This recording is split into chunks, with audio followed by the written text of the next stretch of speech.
We've been hearing people talk about how Jaime Munguia may be the guy to beat Canelo for a while now. For a while, we've been hearing about it, all the way back when he was fighting on HBO, right? But think about how long HBO has been out of the boxing game. All the way back then, we heard them talking about how Jaime Munguia may be the guy to come in and do it. Maybe the guy to pass the torch of Mexican boxing and be the superstar and beat Canelo and take him down and all this kind of stuff. And I remember sitting there thinking at the time, particularly I remember hearing Jim Lampley talk about it, but I remember sitting there thinking at the time, these dudes are crazy. This is absolutely insane. Are they watching somebody that I'm not watching? They have one fight on, but they're talking about another guy. Is that what we're talking about here? Because it seemed insane to me that they would be talking about Jaime Munguia going in there and just winning a fight against Canelo. I mean, like, it didn't seem within the realm of possibilities, because you got to remember, this was a time before Canelo fought Bivol, before we saw him with these other surgeries, before the injuries and blah, blah, blah, and all these other things are happening. Before that, I mean, this dude seemed almost untouchable at the time. Yes, he had the loss to Floyd, but this was a lot of years past that. Floyd was out of the game. And Jaime Munguia, dude, he's this young guy, and he's going out there, and he is getting caught with shots left and right. I mean, all over the place, this dude is getting hit with flush left hooks, flush right hands. People that are far less accomplished fighters than Canelo are catching this dude clean. Now, look, I'll be the first to admit, we can look at his record. We can see that he's undefeated, so clearly he ate all those shots. Clearly, he took them all and found a way to come back and get the victory. My hat's off to the man. But going out there and getting caught with shots by a journeyman, being able to eat those and then come back and get the victory isn't the same thing as being able to go out there and land those shots, or land those shots and hurt Canelo, eat those shots from Canelo. All of that's a different story. All of that, we're talking about something different. So at the time, I remember thinking this is crazy. But here we are. Fast forward. All these years later, Jaime Munguia has continued to win. He's continued to build his popularity. He's continued to improve as a fighter. And now all of a sudden we get this fight. Now you can look at the odds and see that Canelo's a big favorite going into this one. 5-1, 6-1, 7-1, depending on when and where you may catch him.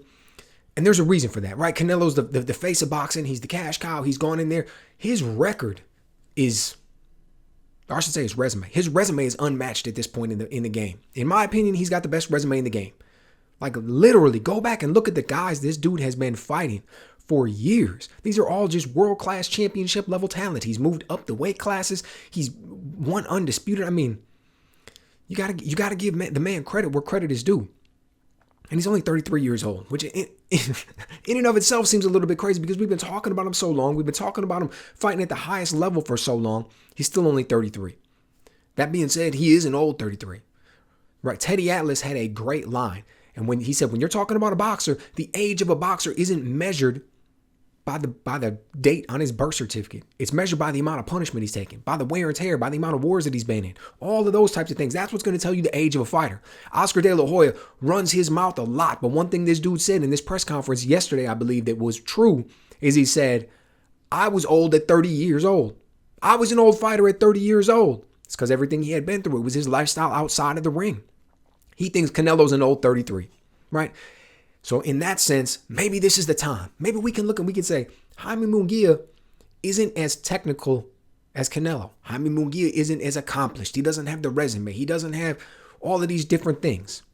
Like, if we're just looking at these two dudes on paper, they are not equals as fighters. Odds indicate that. Like I said, 5, 6, 7-1. But that doesn't mean this isn't the right time. That doesn't mean that we can't come in here and see an upset. That doesn't mean that Jaime Munguia can't come in and completely turn things over on us. He's got the speed. He's got the power. Very good combination puncher. Very fluid. Goes to the body incredibly well. Punches up top. Won't be denied in a lot of ways. Aggressive and comes forward. I mean, all those things are what you want to see. And particularly the power. Because if we're going to be perfectly honest with each other, otherwise we're talking about somebody going out there and outboxing Canelo. Okay? Now, over the course of 12 rounds, have we seen him outbox before? Sure. 2 times. We saw Bivol outbox him. We saw Floyd Mayweather outbox him. Do you think Jaime Munguia can go out there and replicate the type of performance that either one of those gentlemen put on? Right? Not in a million years. Not going to happen, right? He's a completely different type of fighter. Now, that doesn't mean that he can't win, but when you look at Jaime Munguia, this aggressive, come forward, higher work rate, fluid puncher, combination puncher, all of those types of things, you need a guy with power. You need a guy with power, because you're not going to go in there and just I mean, what's the other option? He's going to go in there and he's going to be an aggressive, come forward fighter without the power. He's going to stay in front of Canelo. He's got a little slightly above average power. He's going to work him. He's going to back him up against the ropes. He's going to keep him there for 12 rounds, beat him up. Not going to let him circle out. Not going to let him use his counter punching. All of those things. That's not going to happen either. If Jaime Munguia is going to win this fight, he's going to win it by pushing Canelo back and eventually landing a huge shot, which turns the tide of the fight. And from there, he ends up getting the victory, right? He overwhelms him a little bit with the work rate, but he's going to need to get a stoppage. He's going to need to land a big punch. And in that sense, he's got a puncher's chance.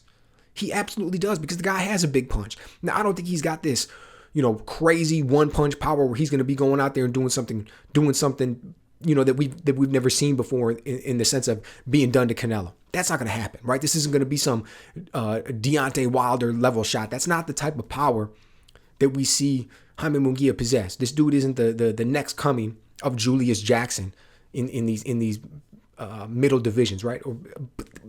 What we're going to see is him land a big shot, hurt Canelo, begin to follow up. Maybe he's going to slow him down with a few big shots to the body. It's going to be like something like that, and then he's going to build, and then he's going to end up getting the knockout. That's the only way that he's going to be able to win this fight. That would be his only path to victory. And while that path does exist, while that is definitely a possibility, if we're being honest with each other, he's got an outside chance at that, right? He's got a puncher's chance at that. But the possibility does exist because there's two things. Number one, as I mentioned, Canelo's an old 33 years old. Now, what does that mean? That means he's been in a lot of wars. That means he's been in the gym a whole bunch. That means the injuries and everything else is catching up with him, right? So there's that. And how are we evidenced by that, right? What evidence do we have of that? How can we see that? How can we look at that? I would say it's because the work rate's coming down. That's one of the key indicators. When you look at an older fighter, their work rate starts to drop until eventually they get to the point where they can't pull the trigger anymore. And one of the funniest examples that I have of that was in the buildup when Pacquiao and De La Hoya were going to fight. Freddie Roach was obviously the trainer of Manny Pacquiao at the time. And at one of the press conferences, he held up, it was like an old super soaker. And he goes, "Hey, I just found this laying around. I came over here. I wanted to give it back to Oscar. And I know it's Oscar's gun because of the fact that the trigger doesn't work," right? And he was saying that Oscar couldn't pull the trigger anymore. He was saying that Oscar he was an older fighter. He was way past his prime. He was no longer going to be able to go out there and throw the shots. And I've heard other older fighters talk about it. It may have been Sugar Ray Leonard. And they say, you're in there and you can see the opportunities and you can see the angles and you can see the places where you used to be able to punch. But when you're right there in the moment, you just don't execute. You just don't pull the trigger on it. It just doesn't happen. And from the outside, you see a guy holding on to his hands a little bit. Now, that's not, in one sense, we see Canelo's work rate dropping. But on the other hand, dude's work rate is as high as it needs to be. He's going out there and he's landing big shots and he's landing with power. Look at what he just did in his last outing. I mean, come on. If boxing is a sport where we look at it and we say, you're only as good as your last performance, what did we think of Canelo's last performance? Domination. So when we go out here, he's definitely, styles make fights, completely different fighter, bigger guy, stronger guy, all this kind of stuff, bigger punch. Man, Canelo's got a chin on him. When's the last time you saw Canelo get staggered by a punch? When's the last time you saw him get hurt and backed up against the ropes and like, oh, Canelo's going to go, man, is he going to get him out of here? We don't have those stories. Man, Canelo's got an iron chin. Now, does he all of a sudden in this fight wake up and get old overnight?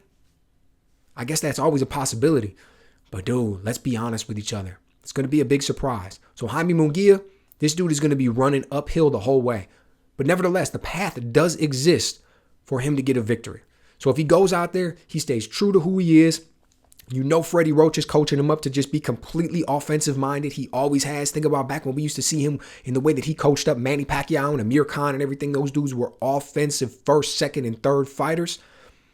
We see the same thing from Munguia, right? That's who he is naturally. He hooked up with a coach who's going to be able to push him in that same direction, which is why we're seeing this culmination of who he is and come to the forefront. But we also saw the way Derevyanchenko was able to light him up. So think about Canelo being able to land those same shots. So if he's going to go in there, man, it's going to have to be a slugfest. He's going to have to get after it. It'll be interesting to see if that's a game plan he takes and if he executes on it. But yes, the path does exist, even though it may be a small probability of it happening. So let me know what you guys think. Am I underestimating the probability at which this could happen? Am I overestimating it? Do you think there's really no chance because of the fact that we've never seen Canelo staggered and he's been in there with bigger punchers already? Let me know what you guys think.